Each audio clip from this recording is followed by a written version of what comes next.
Welcome to the EO Thought Leadership Forum, episode number 5. My name is Joe Apfelbaum from EO Brooklyn, and we have James Ashcroft. I'm from Fort Lauderdale, Florida, EO, South Florida. And we're super excited to talk about what thought leaders should be writing about today, what entrepreneurs should be writing about today. James, what would you say you write about? I write as honestly as I can, Joe. I mean, I think in today's economy, I think honesty and vulnerability are huge currency. I think when you can show that your thought process is very similar to everyone else's, and that you can convey that and to a point where they can feel like they're sitting in your shoes, I think that's an enormously powerful. You're saying like kind of like relatable, being relatable? Absolutely, and being honest. I really think that's the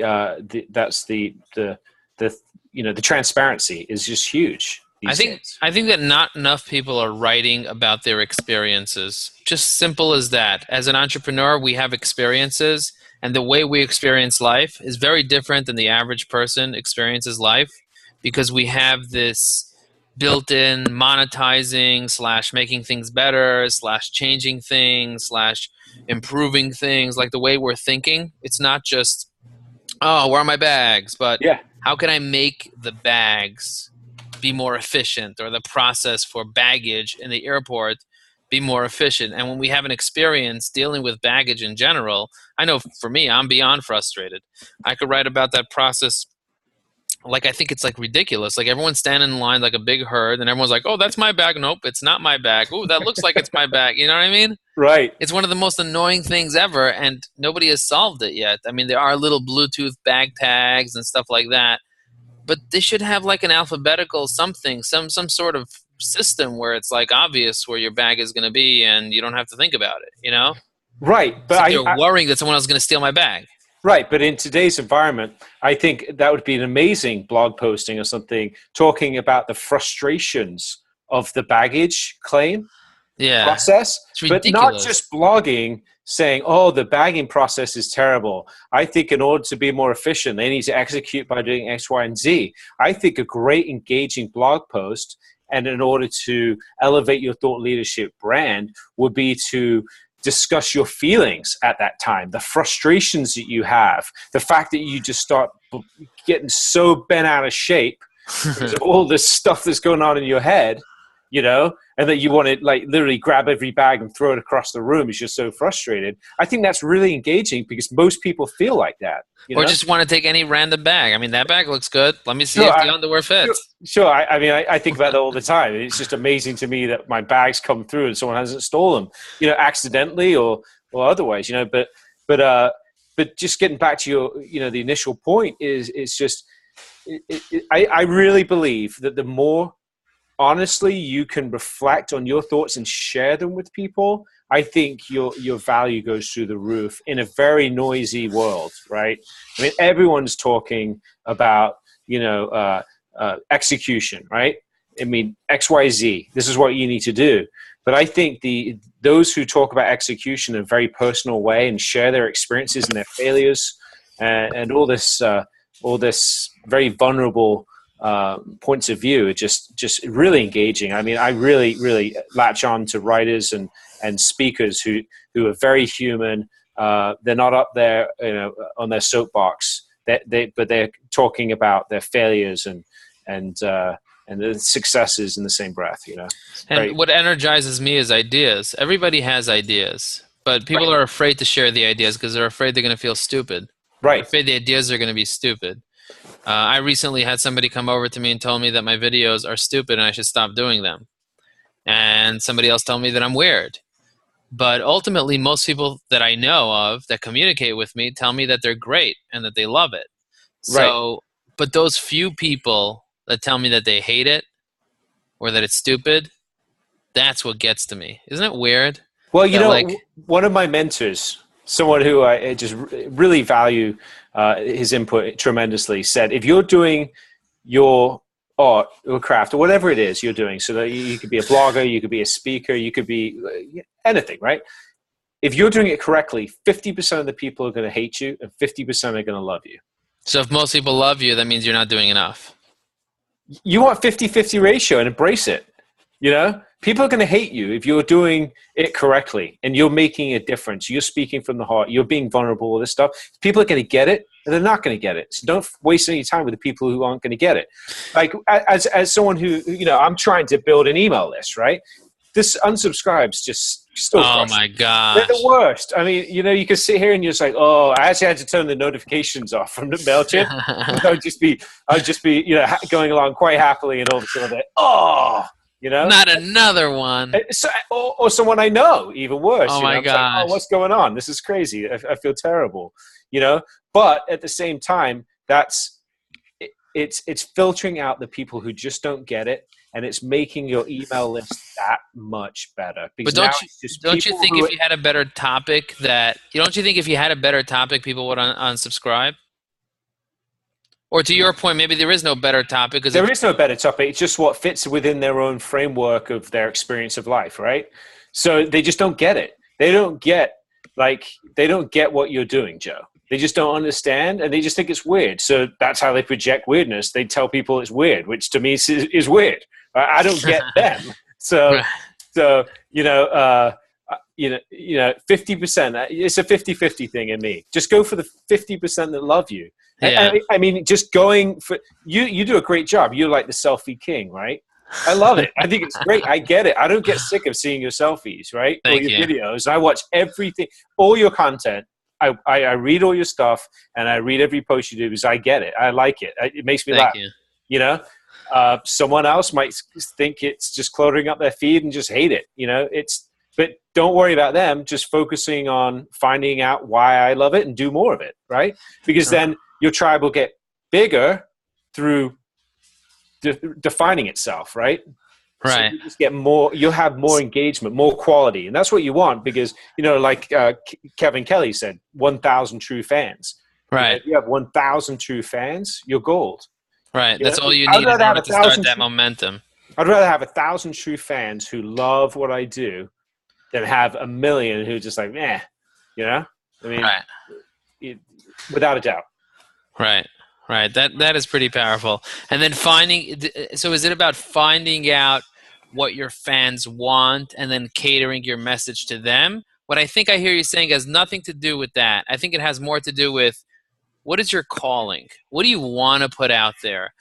How can you relate your feelings to other people? Your fans will relate to you automatically by you being authentic, by you being yourself, by you just sharing your message. And those are true fans when you say 1,000 true fans versus those fans are addicted to you because you are being you. If you wouldn't be being you, you wouldn't even have those fans to begin with. You would have a bunch of mediocre people. Right.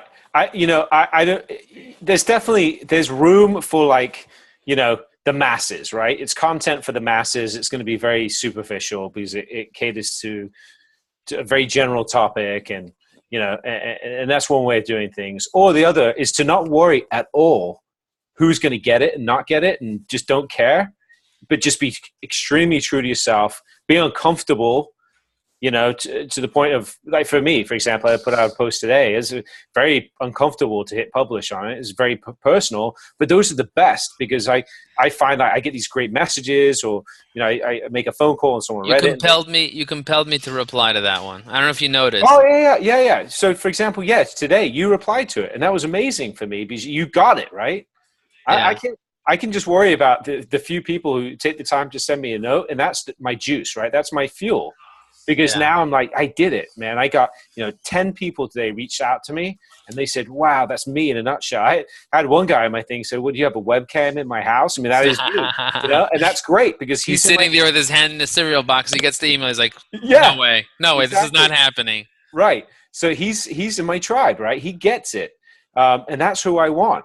And other people are just not going to get it. They're not going to take the time to read. You know, I can sit here and look at conversion rates on Bitly and all this stuff to see who's reading what. But ultimately, for me, it's just put out the truest, most authentic, vulnerable content I can put out make it super personal so other people really connect on it. And then at the end of the day, I know it's the real me. And those are the people I want to engage with. I want friends who know me for the real me. You know, Do you ever write about your own business, like, talking about, your security company, talking about your other company, or do you ever sit there and like write about it because you're passionate about that industry or because your father was in the business or anything like that? well, there's definitely a fine line between writing about current business in a kind of I tend to not get too specific, like we were talking about in the prior podcast, is about control. I like to make it about or sending out content there that other people can translate into their own lives, right? So there's definitely a fine line of putting content out there that could be misconstrued. You could say something about your business that could be misconstrued by an employee, So, for me, I'm definitely on the more personal side of things than business, but I do write about business, about events and things that shape my life in a very honest way. But you do have to be careful, because at that point, then I have to start kind of watchdogging my content to make sure that it's not going to insult someone in the wrong way or misconstrued, because people do read stuff. And what about writing something? What about writing something for your customers or your potential customers or something that would attract them? Again, I mean, just speak on my writing side, because I'm not a professional writer, so I'm not writing all the time. I mean, I definitely have my business hat on, right? So I have that whole life, and I have my marketing campaigns, and I wear that hat, and we have messaging from our companies generated for that. My personal writing is more for for me to process my thoughts, and it's more just about personal development rather than a business blog, but not to say that I don't, but when I do write, like I had one, it was like 11 things I've learned from doing deals or something. It was very macro, very businessy. Yeah. Businessy. It was like an infographic and stuff, and just about my experiences, that I could give to someone. That's they could awesome. read this infographic, and it's very general, but it's not really talking about my thoughts within a specific business or my leadership, leadership, like current events. Yeah. Because my writing is just very personal for me. It's more big picture stuff. I thought of doing something this morning on my 3-mile run. I took 3 miles today too, Joe. Oh, nice! Something. Congratulations. Thank you. So I thought of coming up with topics, posting those topics on Facebook, and then later writing a post under that, editing that comment that I put up on, because when you're running, you're having thoughts and ideas, and you don't necessarily have time to record it. And even if you did record it, you can't really be held accountable. So I was thinking maybe potentially as a gimmick to get me more to write stuff, post an update on Facebook that says something like, burning versus flying or something like that, right? And you just type in burning versus flying, and then people are like, what is he doing? And then and then after that, write a whole article in that post as to what you were talking about, what the thought process was behind that. So you have a topic. So it's almost an accountability structure. Yeah. This way it gets me to write stuff based on the thoughts that I have. So I'm committing to writing it publicly. Well, and maybe we should save this entire topic for the next podcast, but about accountability and structures for accountability. But I would venture to say something like, if you really want to hold yourself accountable, then you put a topic there and you say, hey, for everyone who comments on this right now, I'll give them, $10 if I don't write this by the end of the day, Right. That'll get you writing real quick. That's great for accountability. But my point wasn't necessarily accountability. Also, accountability is a great idea, but also the fact that now I have a topic I have to write about. So it's not like I'm sitting in front of the computer trying to figure out what I should write about. I had a thought. Now I have to back up my thought with an article. That's great. Yeah. So ultimately, I have to do that now. Before I didn't have to do that. I could have just let the thought disappear. I committed to writing about this now. I better write something, because otherwise 1,000 people are going to think I'm stupid. Well, yeah. Now I'm just actually on a personal note. If I would love to read what burning versus walking means. You're just sitting up there for a couple of hours. But I don't know what's going on in Joe's mind. But I'm going to stick around and read it for sure. Yeah, For sure. yeah. So there were a lot. I actually sat down after I went for a run and I wrote my journal. And in my journal, I wrote like a bunch of titles of whole articles that I can write based on all the thoughts that I was having while I was running. Today I had a very intense workout and I pushed myself really, really far. And my brain was working on a whole nother level. That's how the whole control concept came to me. I was like, whoa, it's something that we know of, but you don't really recognize it. So, in terms of coming up with topics, I like had this like vision of sharing my experiences through these once in a lifetime seminars. Like I had this whole thing That's that I'd awesome. love to talk to you about it at a different topic. But this has been a really, really great Enjoyed this one. podcast. Yep. And I look forward to seeing you all at the next one. Thank you for joining us at the EO Thought Leadership Forum. And this has been wonderful. This was episode number 5.